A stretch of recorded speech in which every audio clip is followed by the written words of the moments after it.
Olá, tudo bem?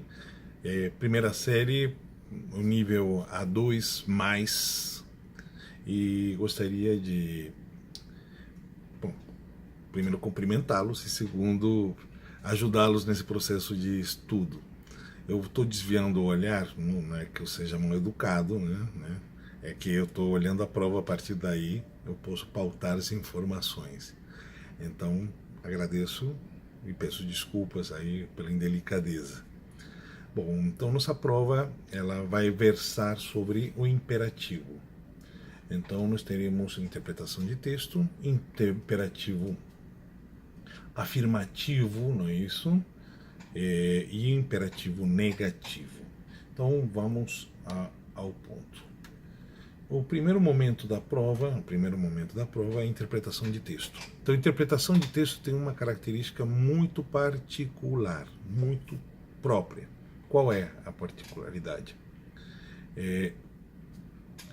Vocês têm que extrair a informação do texto, não projetar as nossas opiniões. Muitas vezes a gente comete um equívoco. A gente concorda ou não concorda com a afirmação e projeta a nossa opinião quando deveria ser extraída do texto. Então a ideia é evitar o juízo de valores e aquilo que está sendo pedido ser interpretado. Tendo essa obviedade já posta, começamos com o nosso exercício de perguntas e informações. Bom, vamos lá. Primeiro, o que é um imperativo? O imperativo é um modo verbal. Modo verbal, o que é um modo verbal? É um uso que daremos ao verbo. Então, daí vem algumas variantes da palavra, como modalidade. Modalidade é um uso ou uma particularidade do uso. Então, nesse sentido, quando nós olhamos o imperativo, a gente percebe que esse modo tem uma função. Qual é? Orientar, explicar, dar instruções, essa é uma delas. Outra, dar conselhos. E a terceira é ordens. Então, posso mandar, sube, baixa, camina, escucha. A segunda coisa que eu posso falar sobre imperativo é que conselhos podem ser de dois tipos. Conselhos de contexto, por exemplo, um médico que diz: toma este remédio 3 vezes por dia, ou a mãe de vocês dizendo: toma esse remédio 3 vezes por dia. Então é uma diferença nesse sentido contextualizada. Por exemplo, o médico, ele de fato é um conselho, é uma experiência que está dando, se manifestando. No caso da mãe, usando a mesma frase, é uma ordem. Toma esse remédio. Ai, ai, ai, se não tomar. Então, esse caso é. Mas existem outras formas de conselhos. Ou seja, se você tirar isso e colocar para além do contexto o uso do imperativo, você pode dizer: muitos anos he trabajado dando assessorias para empresas. Por lo tanto, trabalhem diariamente, estudiem. Tá vendo? Já estou começando a dar informações. Normalmente os livros de autoajuda, aí já não é minha praia não, mas os livros de autoajuda utilizam muito esses conselhos. Levante-se com uma sonrisa na cara, mire ao mundo de uma maneira feliz, e outras bobagens mais.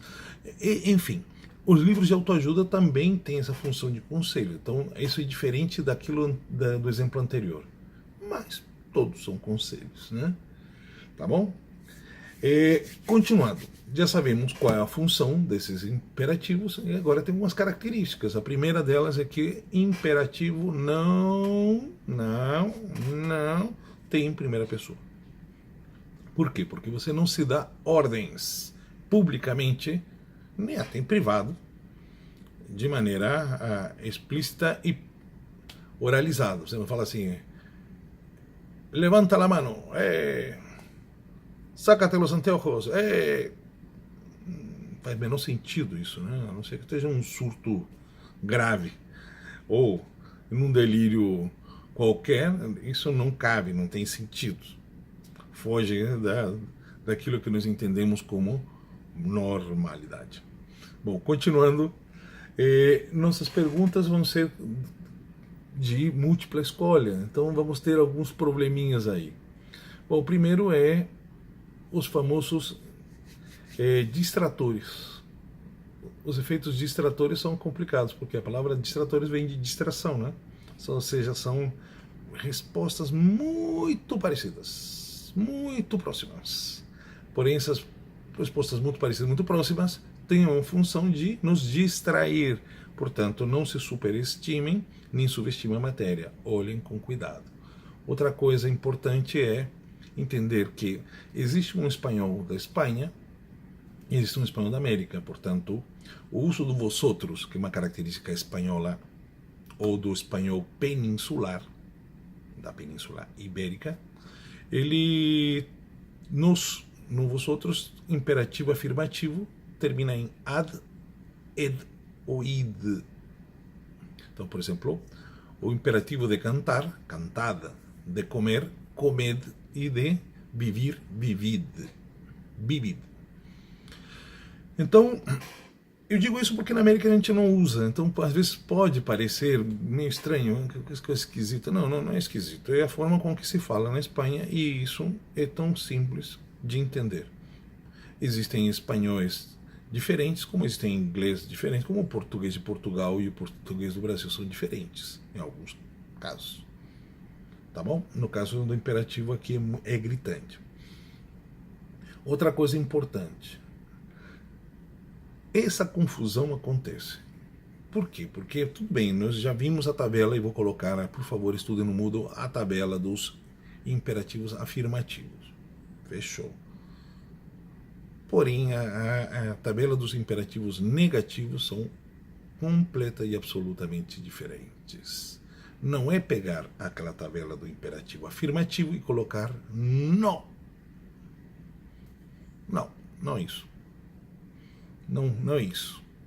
É colocar o advérbio de negação não, ou no, mais o presente de subjuntivo. Portanto, se, por exemplo, no afirmativo, o verbo correr. Tu corre. Está correto? Então não seria, não é isso? Na segunda pessoa não seria no corre. Esse é um equívoco. Seria no corras. Se lembram que é uma tabela diferente? Então, atento a esse cuidado. Outra coisa, como seria o vosotros no negativo? Corred. Então seria no corrais. Ah, mas por quê? Porque é outra tabela, a tabela do presente de subjuntivo antecedido ou antecipado pelo advérbio de negação não. No corrais.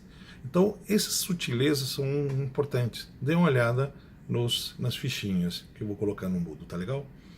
Continuando o nosso processo, tem uma parte de encaixe de palavras. Aqui está o detalhe. Detalhe importantíssimo e fundamental. Os pronomes de tratamento. O que tem a ver os pronomes de tratamento com imperativo? Tudo. Porque uma coisa é você tratar formalmente, outra coisa é tratar informalmente. E como a gente resolve essa pendenga? Simples. Entendendo que se eu vou na segunda pessoa, eu estou tratando informalmente. Ou seja, eu estou tratando com tu, tu comes, tu corres, tu vives, etc. Ou seja, perdão, corre, come, vive. A outra seria o negativo, não corras, não vivas, etc. Não comas. Então vamos lá. Tu corre, tu habla, mas tem os verbos, são os verbos irregulares. Os verbos irregulares. Por exemplo, verbo poner. Se fosse formal, seria usted ponga. Ponga en la mesa 5 platos. Temos visitas. Esse é um tratamento formal. Por quê? Porque eu estou usando a terceira pessoa. E se eu quiser usar a segunda pessoa, eu diria pon en la mesa, pon. Não é pone, não, no pone, pon. Pon 5 pratos, porque há visitas. Então isso é importante. Se for formal, usar a segunda pessoa. Se for informal, usar a terceira pessoa. Beleza? Então, continuamos. Então, pronto. Eu acho que a prova está basicamente se baseia nisso. Cuidado com algumas coisas que são importantíssimas. Cuidado com os irregulares, repito, cuidado com os verbos pronominais. Pronominais é que eu quero lembrar que o espanhol é uma língua pronominal. E no caso do imperativo, o pronome sempre sucede o imperativo. Por exemplo, comer. Ou seja, perdão, prestar. Comer eu já falei 3 vezes, vai. Prestar. E eu quero que você preste para mim. Então não vou falar como pronome, me presta alguma coisa. Não. Em espanhol se diz préstame. Portanto, o pronome vem depois. Não é te levanta, é levanta-te. Por quê? Porque no imperativo o pronome vem depois e grudado. Não tem hífen, não tem espaço, não tem nada. Vem no final e grudado. Levanta-te, sígueme, escúchalo, e aí vai. Então, esse é o último ponto da questão. Boa prova. Eu queria aproveitar, como é a última prova do ano, queria desejar a todos vocês sucesso, felicidade, dizer que foi um prazer, uma alegria, e o próximo ano, mais. Beijos, abraços. Tchau, tchau.